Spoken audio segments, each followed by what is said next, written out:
Cashflow Diary Podcast, episode 152. Welcome to yet another exciting episode of the Cashflow Diary Podcast, the podcast that teaches you insider tips, tactics, and strategies for creating leverage streams of cash flow into your life. Learn from top-performing entrepreneurs, business owners, investors, and thought leaders from across the globe as they share their secrets to success. Like what you learn on this and other Cashflow Diary podcast episodes? Go to learninvestingnow.com and sign up to receive powerful tips and information that will help you succeed as an entrepreneur and investor. Now, here's your host, investor, entrepreneur, business owner, educator, speaker, author, and master facilitator of Robert Kiyosaki's cash flow game, Jay Massey. All right, and welcome to another episode of the Cashflow Diary Podcast. I'm your host, Jay Massey, and I'm glad that you guys are here today. You have been here for quite a while, and you know that we are always doing our best to bring many different ways for all of us to go out there and change the way we think about things, to go out there and build our cash flow. Because at some point, you want to quote unquote retire. Maybe you just want to work a little bit less, or maybe you want to finally get around to doing something that absolutely matters to you as opposed to something that matters to those that you currently work for. And I think today's guest is going to be able to help you with that because he shares some very, very unique things. I mean, many people, you send in an email and you say, hey, Jay, how can I quote unquote retire early? And what is retirement anyway? And do you even understand the definition of retirement? And then here's the thing.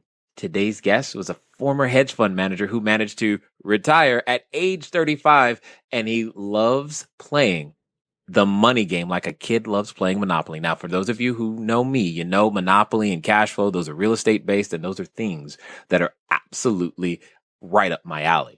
He's now a financial educator and best known for his ability to simplify complex financial subjects without dumbing them down so you know how to make smarter financial decisions.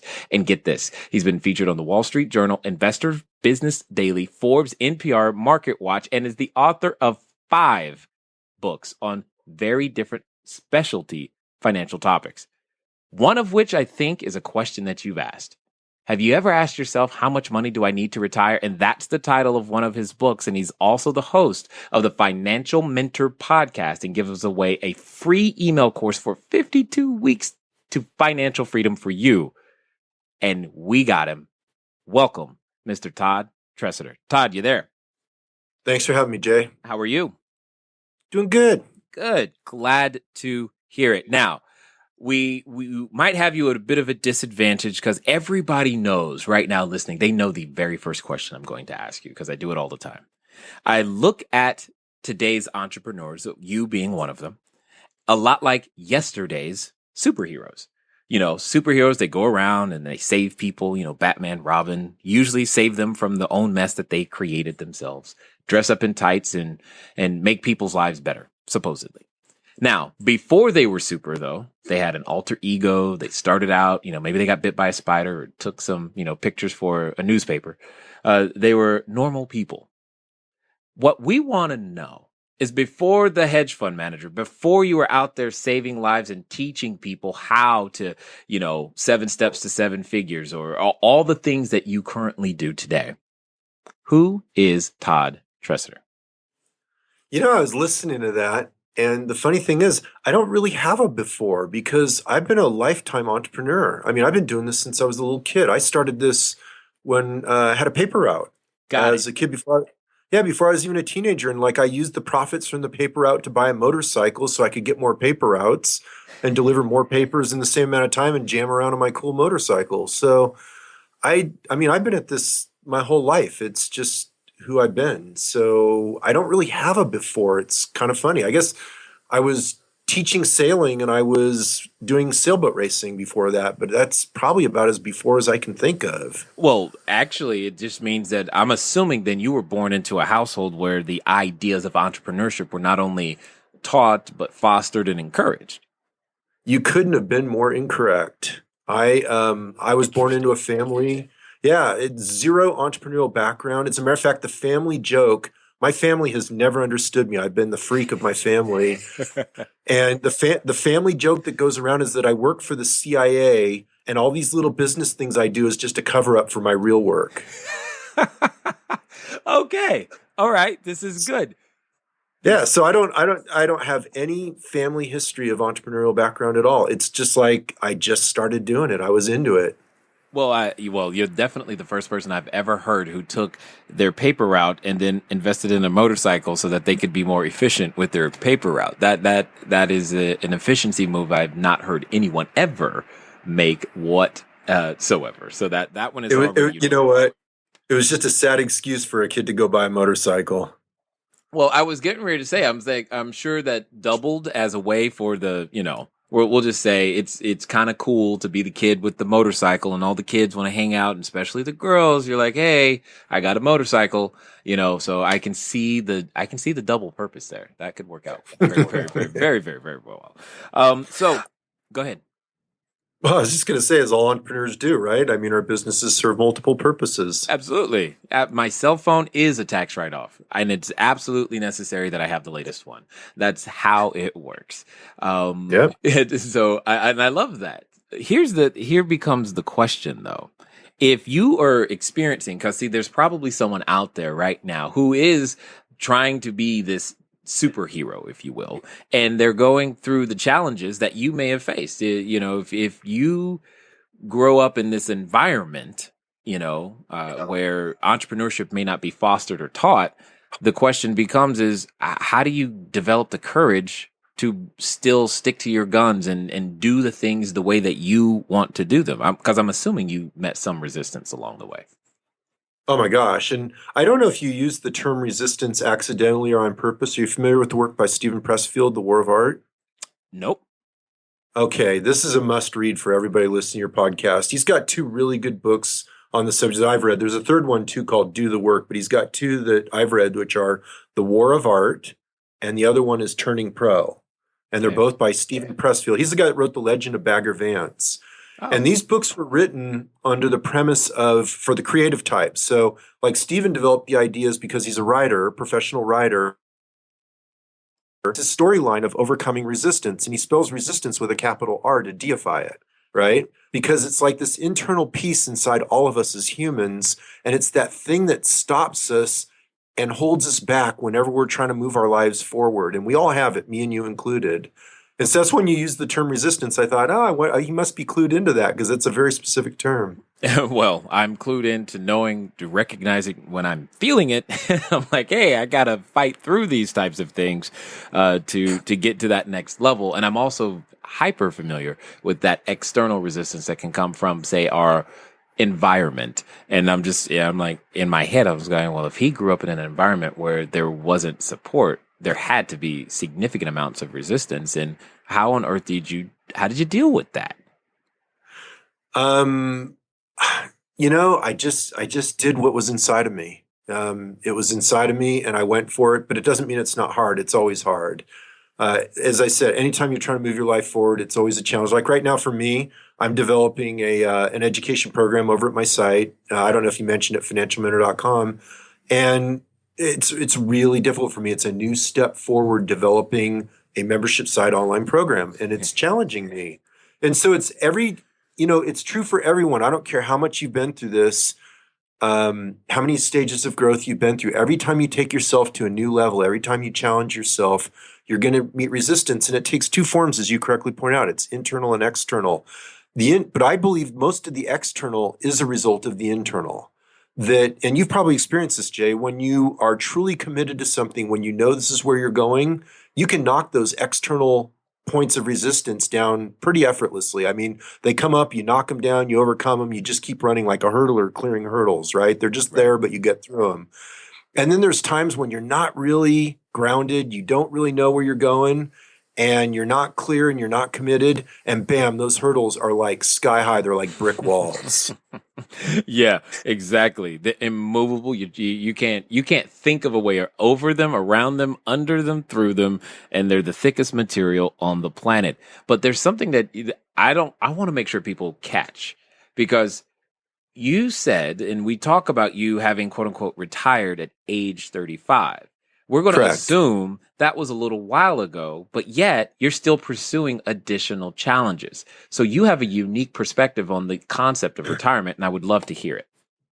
Yeah, well, that's a huge misnomer out there that, retirement is about sitting in a hammock on a tropical beach with a little umbrella drink, right? And it's not. It's not. I think that there's a myth out there, a really common myth that, we think of life, you're supposed to, work like a dog for 40 years and scrimp and save so you can do nothing of substance for the remaining 30 years. And it's not what a fulfilling life is made of. And I've been blessed to live the extremes. So I was a workaholic as I built up the hedge fund business, and then as I said, quote unquote, retired. And that was a while ago. You alluded to it, but it was 18 years ago. And so, we sold the business, and I was on what I call the pro leisure circuit, right? Which is now suddenly my sole focus is entertaining myself, and I was shocked. I always thought that would be joy and happiness. I had that myth in my head. And as soon as I lived it, I realized why so many people are unhappy as they retire. Humans are very different. Happiness is a much more subtle thing than we realize. It has to do, I'm going to fumble with it a bit because I don't have it down to an exact little one-line sentence, but it's, you have to do a creative pursuit that's in alignment with your values, that honors some things like contribution, human connection, having a life purpose.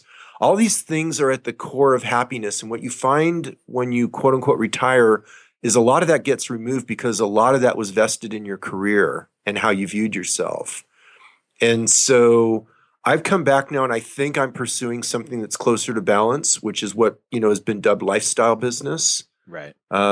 So that to me has been the balance point. Pro leisure circuit was just not fully satisfying, and workaholism has its problems as well. And I think the balance point somewhere in between is where I'm finding it. What's interesting is I love the reference to the pro leisure circuit. I tried the quote unquote retirement idea. I lasted a very, very short period of time because I just got bored. And I was like, I can't do.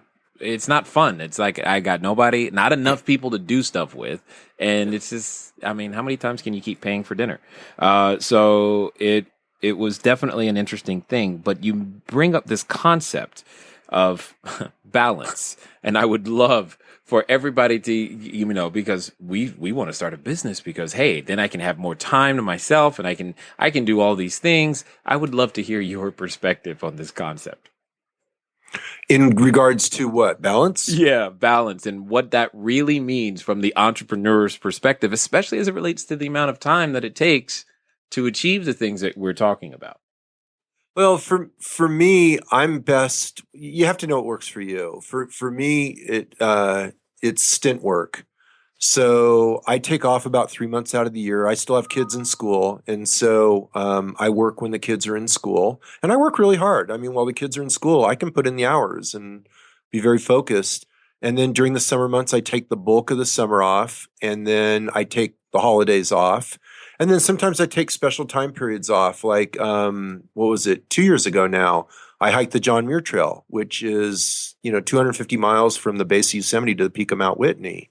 So, wow. It's just different. Yeah, it's different things. We took a month off and went to Europe as a family and toured around for a month. And so I do different things. And that's balance. As long as I can do what I want, that's enough for me. And I don't mind hard work when I'm in that work mode. Yeah, work mode. Indeed. There are times where you got to turn it on as well as turn it off. So talk to us about the beginning in the sense of you're building the hedge fund. And there are so many people, I'm sure, listening to you right now and going, why would he ever stop doing that? Which therefore becomes I think the jumping off point for a very good conversation is why on earth would you stop doing that? Everybody seems to want to be what you were doing. Yeah, it was probably the stupidest financial decision I've ever made, certainly the most expensive, because obviously building a website and financial education business doesn't pay anywhere near what the hedge fund business paid or would have paid. So from a financial standpoint, it was absolute insanity. But that's not what life is about. you reach a point, ultimately, the goal is your happiness and you becoming the greatest version of yourself that you can be. It's not about how much money can you amass. And so, I reached a point when I got into the hedge fund business, my fascination was the idea of creating a money machine in the world of paper assets. Like how could you consistently turn profits in the paper asset world? And that's why I went to the hedge fund side, not like traditional financial advice and that kind of thing, because you can't do it there. And so I spent years, my job was researching trading systems. I was one of the early pioneers of computerized trading systems. And so I was programming and developing databases and doing all that stuff. And I tested most of what's out there. And surprisingly, most of it doesn't work. There are a few things that do work. I got to a point where I really understood the principles and got it down to a set of principles. And I got to where it's kind of the 80-20 rule. Like what I had learned in those first 10 years, or I was in the business for 12 years, actually. In those first 12 years, what I learned was 80% of the game. I could get 80% of the results for about 20% of the effort. And if I stayed in the business, I could spend the rest of my career trying to figure out how to pick up those last couple percentage points. And I just couldn't see that as a fulfilling way to spend the remainder of my life. Yeah, got it. Totally understood. Now, because I'm sure there are many people, like you said, who would have chosen to stay there definitely for the compensation, but life is definitely a lot more than the compensation. I like what you bring up. You being the greatest version of yourself that you could be. But you mentioned something really, really quickly. You said you can't do it with traditional financial advice. That I'm paraphrasing to some degree. You said you can't do it there. Could you expound a little bit more? Because there are lots of common misconceptions or things that are out there that you like to talk about that I think everybody needs to hear. Well, in the paper asset world, first of all, paper assets as commonly used as, a buy and hold or passive investment strategy is not really a wealth building vehicle except over extremely long periods of time. It's really more of a wealth parking vehicle for wealth created elsewhere, which is typically real estate and business. And so the reason for that is there's mathematical limits to the growth of paper assets. For example, if you take the equation for the return on stocks, it's basically dividends plus economic growth plus or minus change in market valuation. And so the thing about plus or minus change in market valuation, the third component, is that it does what's called regressing to the mean, which over 20, 30-year time periods, it regresses towards zero, which means that your return on a stock portfolio long-term is essentially dividends plus economic growth. And your dividend rate based on your initial invested capital, well, I'm sorry, I said that funky. The dividend rate you get is determined by your initial investment, right? The date you invest. So Right. If you invest in a low valuation period, you'll get a high dividend rate. If you invest in a high valuation period, you'll get a low dividend rate. They're inversely correlated. Your economic growth is pretty much a constant. And so what that means is that's a really verbose way of saying that there's limits to the growth of your assets within the paper asset world that are pretty much set in stone. Whereas when you go in business and real estate, you have a couple principles in there that are totally different from the wealth building side. You've got the principles of leverage and the principles of tax advantages. Mm-hmm. And those two principles are why most wealth gets built in those arenas, primarily leverage, but also the tax advantages. Yeah, and those are the things that I've always identified as the advantages. This is definitely to paper assets. So one of the things that you mentioned is that, and I like the way you said it, you said paper assets is a wealth parking vehicle. Yet so many individuals, probably even listening right now, are using them on a bi-weekly or monthly automatic withdrawal plan straight over to vehicles like a 401k or an IRA. And I'm just kind of curious if you were them or individuals in that particular situation, how did they make that work for them? Well, there's the fast path to wealth and there's the slow path to wealth. And the faster path is riskier, and it's not certain that you'll ever get there because of the risks. And the slower path has a higher probability, a pretty fairly confident outcome, but it takes longer and requires more initial capital. And so a lot of times when I'm working with clients on developing their wealth plan, we try to integrate both. And that way you're pretty much assured of the outcome. So like, let's take what's common for most people listening is there's a two-partner couple, right? Right. And so what you can do is you can have one partner be pursuing what we'll call the financial stability side, which is they hold a regular job, they get a 401k contribution, and pretty much their income pays the bills and they live within the means of the one income. And then you have the other partner pursue the fast path or the leverage plan, which could be an entrepreneurial pursuit, could be real estate activities on the side, whatever. And so that way, even if the one side, if you properly insulate them in how you design it, if the one side fails, you still got the other side as a backup. Plus, you're never put under financial stress because you're living within your means on the one income. So that's one way of structuring it. One thing you'll find unique about me, Jay, is I'm not. Most people you'll talk to are really polar. Like you'll talk to one guy and it's all about real estate, and the only answer is real estate. Right. And the next guy you'll talk to, here's how you do stock options to become a stock option millionaire. Or another guy you talk about and it's this or that. And, I say, well, they're all valid. What they are is tools. Mm-hmm. And there's nothing right or wrong about any of the individual tools. You just have to understand the principles. You have to use them correctly and you have to integrate them in the plan, and they have to be consistent with where you're going and how you're putting it together. Well, and agreed 1,000%. And that's one of the reasons we call it cash flow diaries, because real estate is one way to get to that particular goal. And there are many different tools out there, and you want to use the best tool for the best job. However, you can't ever choose the correct tool if you don't know where you're going. So I've got to ask you the question that's also the title of the book. How does someone figure out how much money do they need for retirement?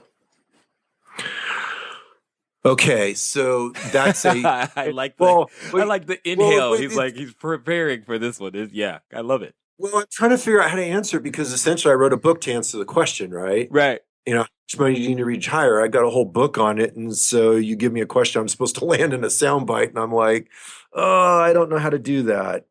Okay, 2 sound bites then. Well. Okay, so let's first of all go into the subject. Okay, let's just kind of start as an overview of it.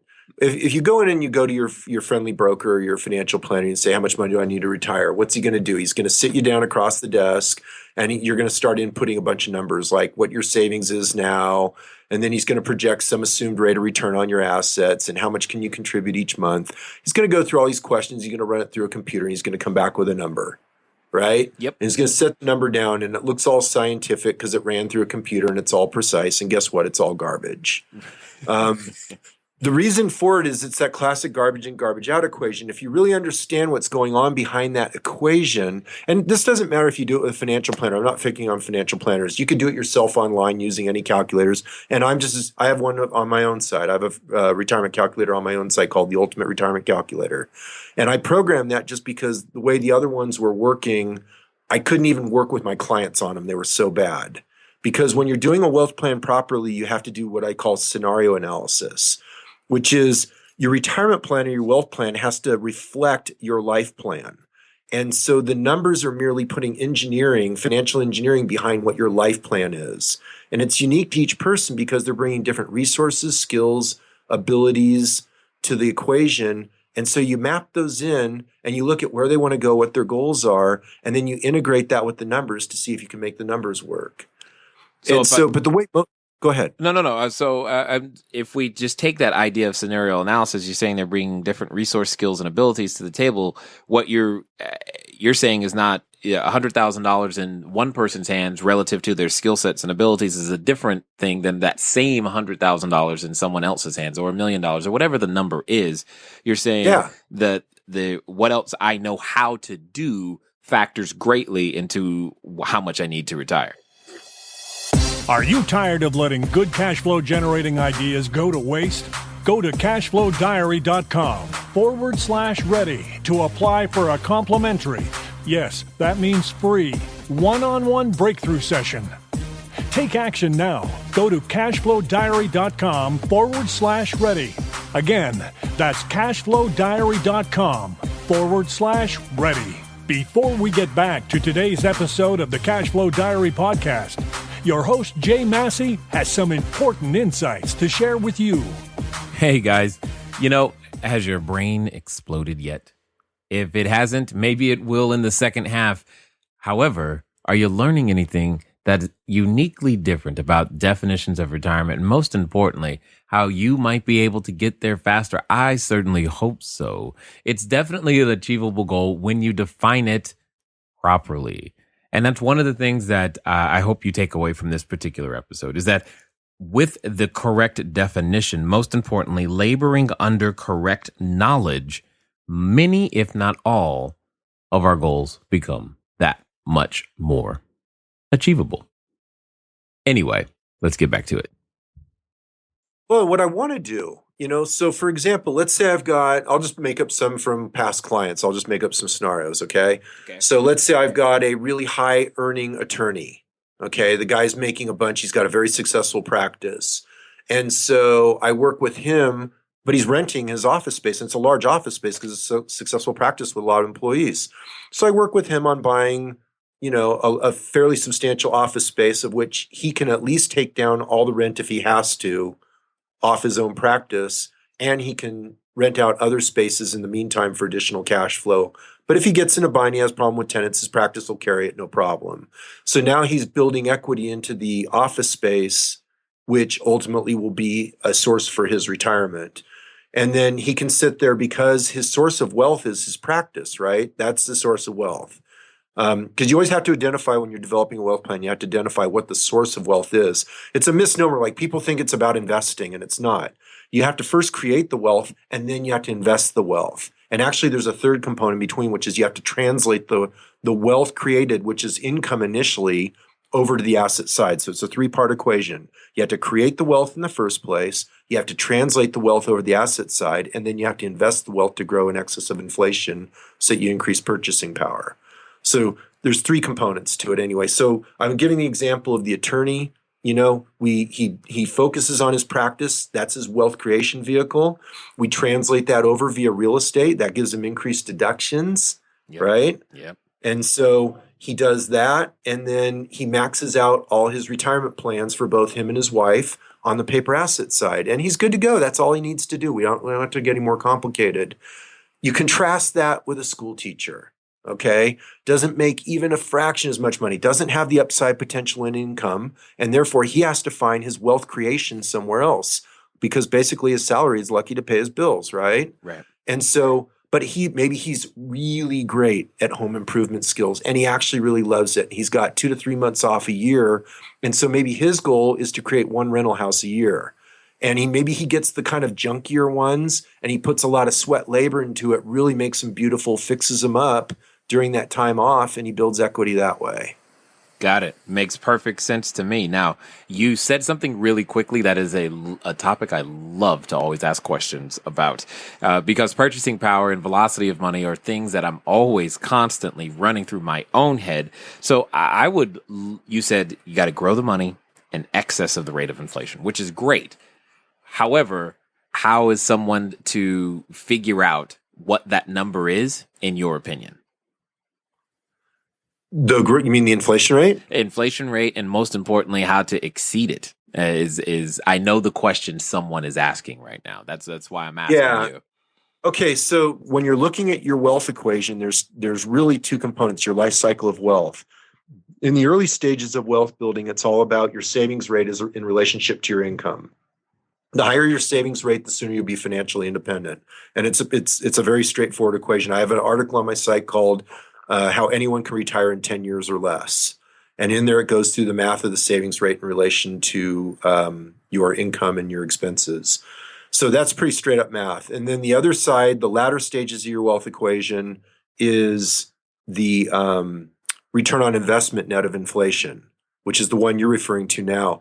Right. Now, when you look at that number, inflation, it's almost funny because almost any financial advisor will just stick in 3%. Why do they choose that? Because that's been a historical rate of inflation over a very long period of time in the U.S. So the first thing you'll notice is several things are one, U.S.-centric data, right? Doesn't necessarily apply internationally. Doesn't mean that it's going to be true going forward because the U.S. was the economic prom queen of the world during the time period in which that data was created. We're like one of the only countries that didn't have a war on our soils. We didn't have major political upheaval, et cetera, et cetera, et cetera. And so, plus we were the economic leader during that time period. So that may not be data that's realistic to base it upon, but that's what they'll choose. They'll choose 3%.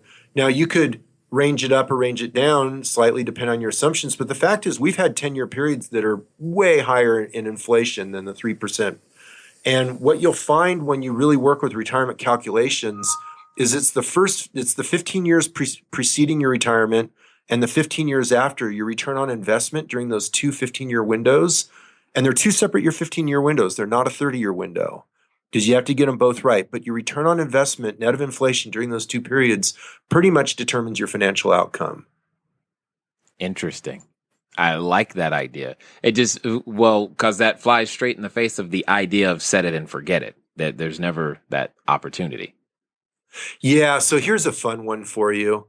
Think about in the rest of your life. Is there any point, so set it and forget it plays to the whole passive philosophy, right? Like you're just supposed to be passive about everything.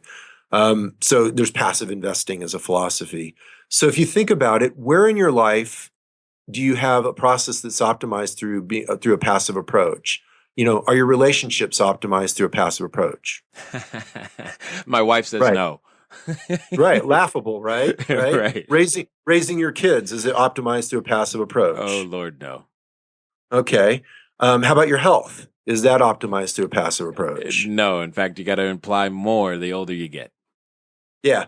There's no aspect of your life that is optimized through a passive approach. So what makes you think investing or wealth is going to be different? And I'm just glad you're willing to say it, because I often tell people passive income doesn't mean uninvolved. And that's one of the first and cardinal mistakes that we could make from that idea. It's like, cool, I'll just buy a building and I don't have to worry about it. I'm like, no, you do.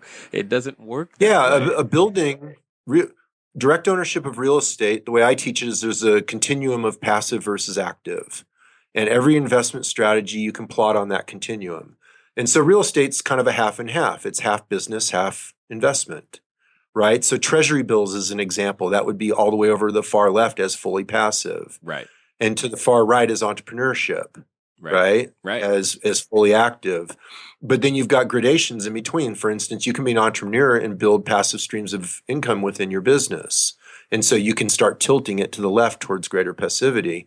What I do, I hate to keep referring to the site, but these are all resources. I have another article called Passive Income Hoax on my website. And in that article, I talk about the difference between what we're just saying here, the passive versus active continuum, but also this idea of lag. You know, an active approach to income can provide an immediate response, whereas passive, usually it's a lagged response, and you have to do the work up front to get paid down the road. But even then, there's some maintenance required to do it. And our websites are a great example, right? We can put a ton of work up front to build them. We're still going to have to work them down the road. You can't let them go passive or they die. Exactly. I mean, as you know, and I know, when it comes to, we think this is the way the website should be, and then traffic starts hitting it, and you're like, oh, we have to change this and make this better. All of those things are very, very true. Even if you're going to write a book and that's going to be the way that you're going to do it, you still have to put the work out there to put the book together first before you can go out there and sell and derive income from the asset that you just created. There's a lot of upfront work that is often not seen, not taught, and flies straight in the face of immediate gratification in all the ways, shapes, and forms. So, which gets me to this question. If someone was going to achieve, this ability to retire, and regardless of the vehicle that they use, what would you say are the top 3 character traits that they must learn, develop, or already possess in order to be able to make it? Well, I'll narrow it down to one: commitment. You have to be committed to the goal because everything in your life is going to compete with it. And so it won't happen unless you make it a priority, and that only happens if you're truly committed to it. So you have to, here's a fun equation for people to play with. You know how long it'll take you to reach your goal for retirement or passive income exceeds expenses, however you want to define it.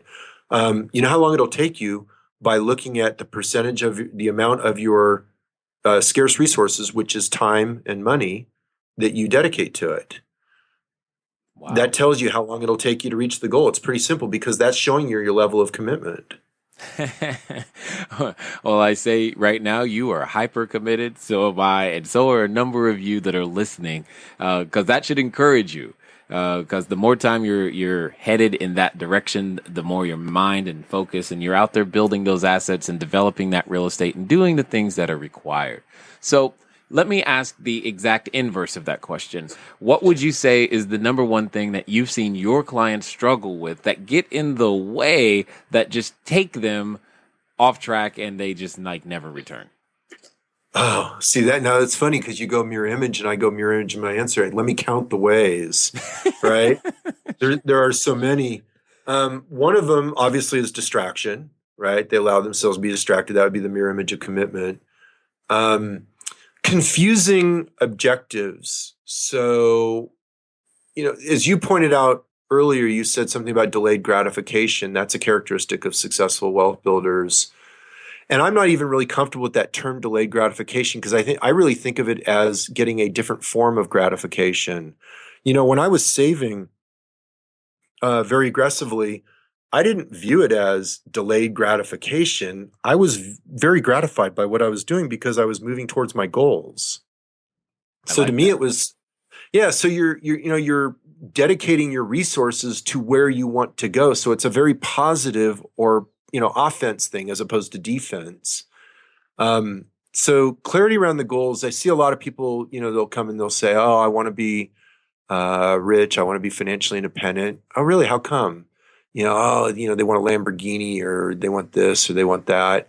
And that kind of a goal will keep you from actually getting your financial independence goal because the driving motivation I've seen that drives successful financial independence is when you prioritize experiences over stuff.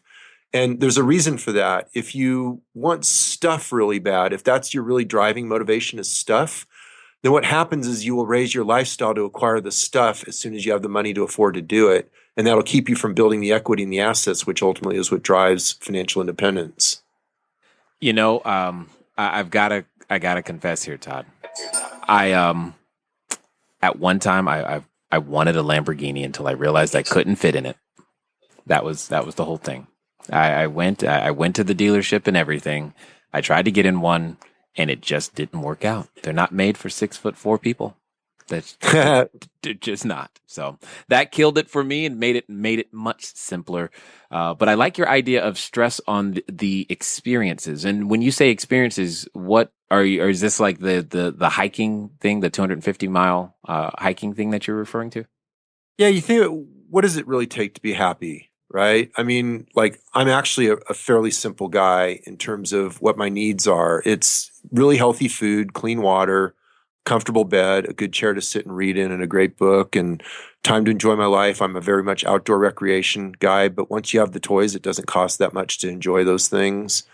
It's just, it's not that complicated. We make it really complicated, but it's not that complicated. And it's, anyway. So got it. He's like, it's not that complicated. Don't complicate. Yeah, it's just, it's experiences, you think about it, what's going to make for a satisfying day to day? What's going to make you for a happy day today? It's got it. So let's talk about this though. You mentioned treasuries earlier and the passive ideas, and we understand that real estate's in the middle. I'm going to throw something in, Jay. I want to throw something in on that because I didn't explain that very well. Okay. There's a fun phenomenon you'll see with people as they build wealth, and maybe you've seen it with people you talk with, which is when they have enough money to afford anything, they usually remark that there's not much they want. That the wants are actually a result of the scarcity mindset that comes from not being able to afford it in the first place. Once you can afford it, it usually isn't all that enticing. Yeah, that's kind of true. There have been many times for me, many of you guys know I live in the Apple store for no particular reason other than I like to go there for inspiration.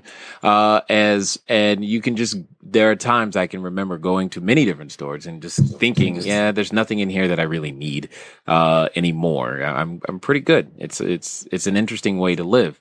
But let me ask you this question. How is one to determine, in your opinion, like if I'm listening to you for the first time right now and I'm going, okay, Todd, I believe you. I got to do some stuff. I want to be on this path. is there a particular path that you've seen work more frequently than others? And if so, how can I find out if I'm fit for that particular path? Hey, can you say that question? I just realized an answer to the earlier question you did where I did a big breath and I couldn't give you a good answer. Okay. When you asked how much money do you need to retire, I realized what the good answer would be. So it's when your investments provide cash flow in excess of expenses. And so it gets away from the asset-based one, right? Because it could be real estate, it could be dividends, stocks, whatever.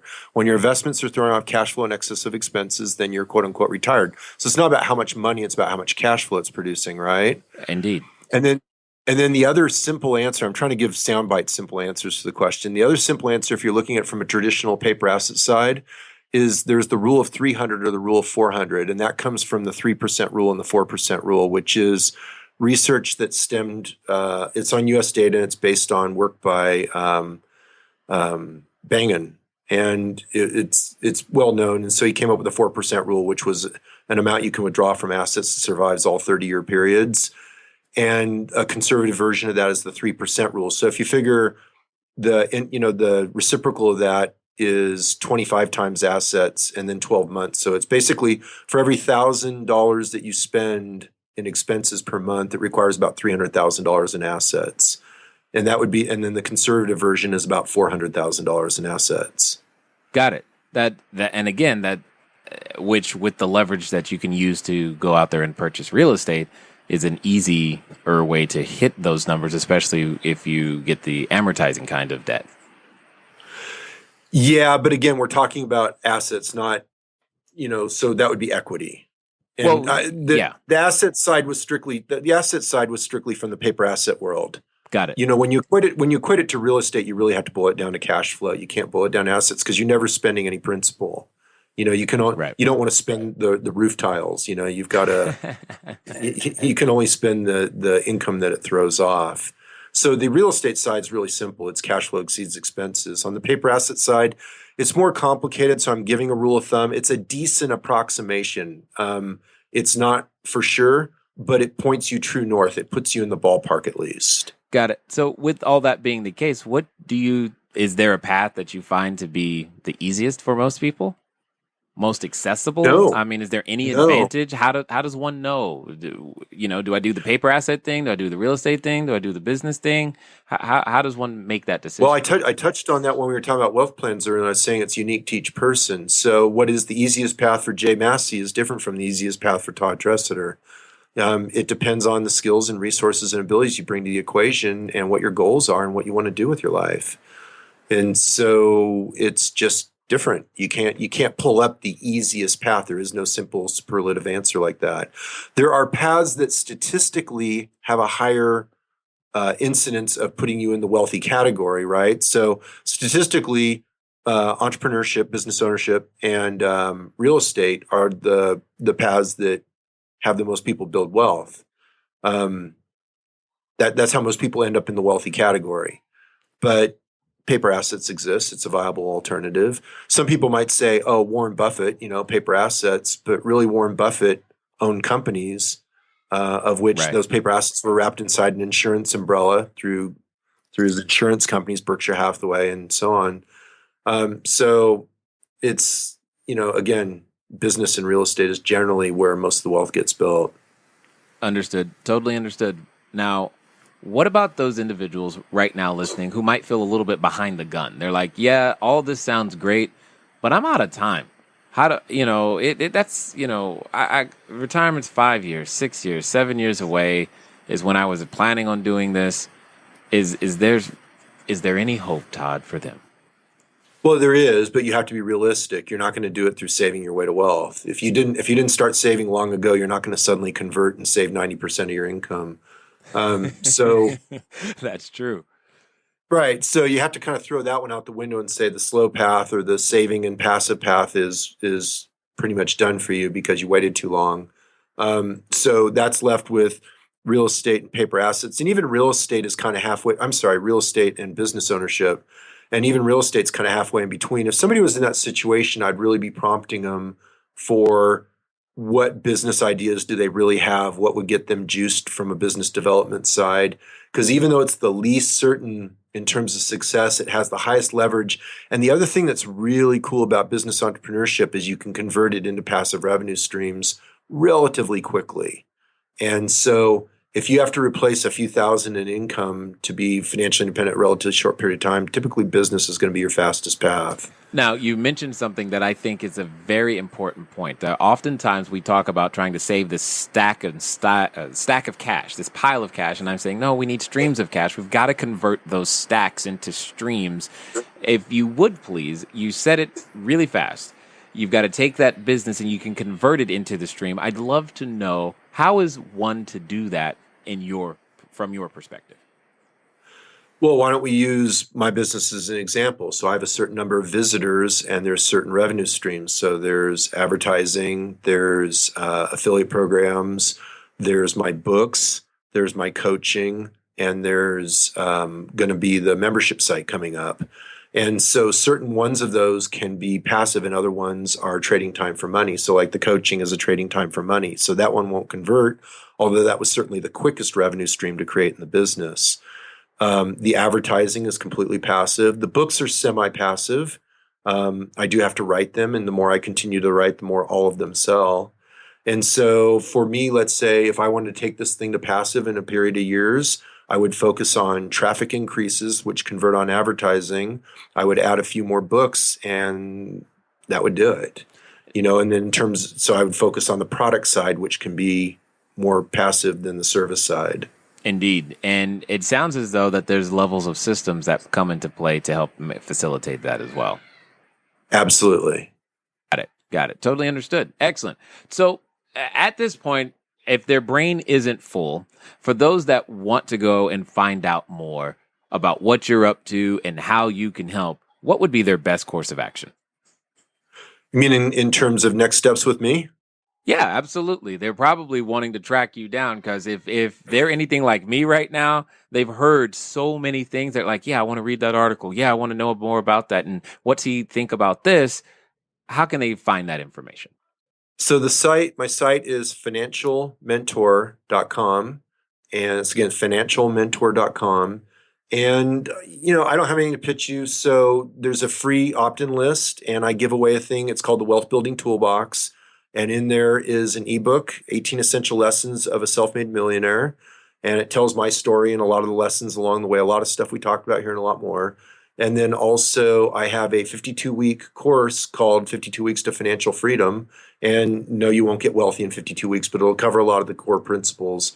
And all that's free. So it's not even being sold to you. It's all free stuff you get for just opting in. Awesome. Excellent. Now, for that person or persons listening right now who are thinking to themselves, I want to be the superhero. I want to finally go get on my cape and start becoming this entrepreneur and building cash flow and doing these things that these guys talk about. But they're feeling a little nervous. Can I do it? Is it right for me?